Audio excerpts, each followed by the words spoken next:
کبھی کبھار کی بات ہے کہ ایک دور دراز سلطنت میں ایک نیک دل بادشاہ شاہی عباس حکومت کرتا تھا۔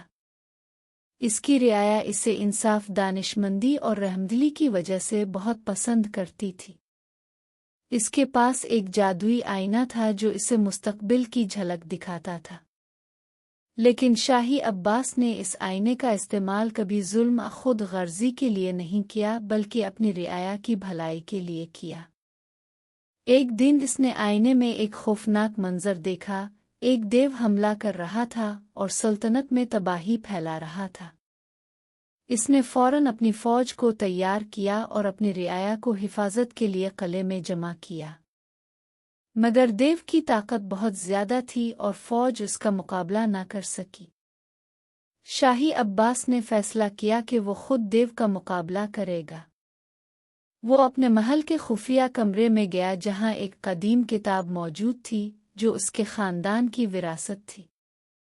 اس کتاب میں ایک جادوئی منتر تھا جو دیو کو شکست دے سکتا تھا، لیکن اس منتر کو پڑھنے کے لیے ایک خاص شے کی ضرورت تھی، ایک جادوئی تلوار جو کئی سال پہلے گم ہو چکی تھی۔ شاہی عباس نے اپنے وفادار وزیر علی کو بلایا اور اس سے مشورہ کیا۔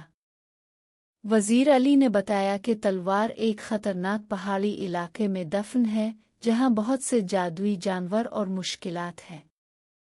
شاہی عباس نے کسی بھی خطرے کا سامنا کرنے کا عزم کیا اور اپنے سب سے بہادر سپاہیوں کے ساتھ اس خطرناک سفر پر روانہ ہو گیا۔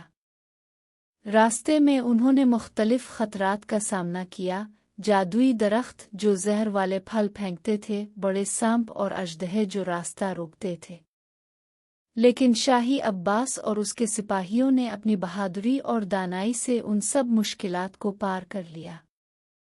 ایک دن جب وہ تھک کر ایک جھیل کے کنارے آرام کر رہے تھے، ایک خوبصورت پری ان کے سامنے آئی۔ پری نے بتایا کہ وہ اس جھیل کی محافظ ہے اور اس نے شاہی عباس کی بہادری دیکھ کر فیصلہ کیا کہ وہ اس کی مدد کرے گی۔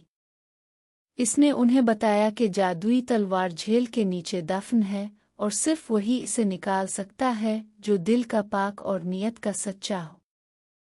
شاہی عباس نے پری کی ہدایت پر عمل کیا اور پانی میں غوطہ لگایا۔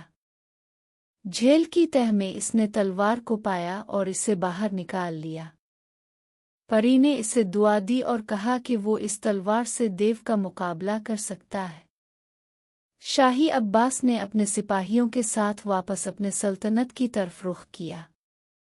اس دوران دیو نے سلطنت پر حملہ تیز کر دیا تھا، لیکن شاہی عباس نے ہمت نہیں ہاری اور دیو کے سامنے جا کھڑا ہوا۔ اس نے جادوئی تلوار نکالی اور منتر پڑھا۔ تلوار نے چمک اٹھائی اور دیو پر حملہ کیا۔ دیو نے بہت کوشش کی لیکن تلوار کی طاقت کے سامنے ٹھہر نہ سکا اور آخرکار ہار گیا۔ سلطنت میں خوشی کا ماحول چھا گیا اور شاہی عباس کی بہادری کی کہانی دور دور تک پھیل گئی۔ رعایا نے اس کی تعریف کی اور اسے اپنی حفاظت کرنے والے حقیقی ہیرو کے طور پر تسلیم کیا۔ شاہی عباس نے اس دن کے بعد آئینے کا استعمال کبھی نہ کیا اور اپنی دانائی اور انصاف پسندی سے حکومت کرتا رہا۔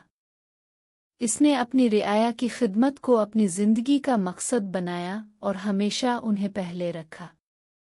اس کی یہ کہانی نسل در نسل سنائی جانے لگی اور آج بھی اس کی بہادری اور نیک دلی کی مثال دی جاتی ہے۔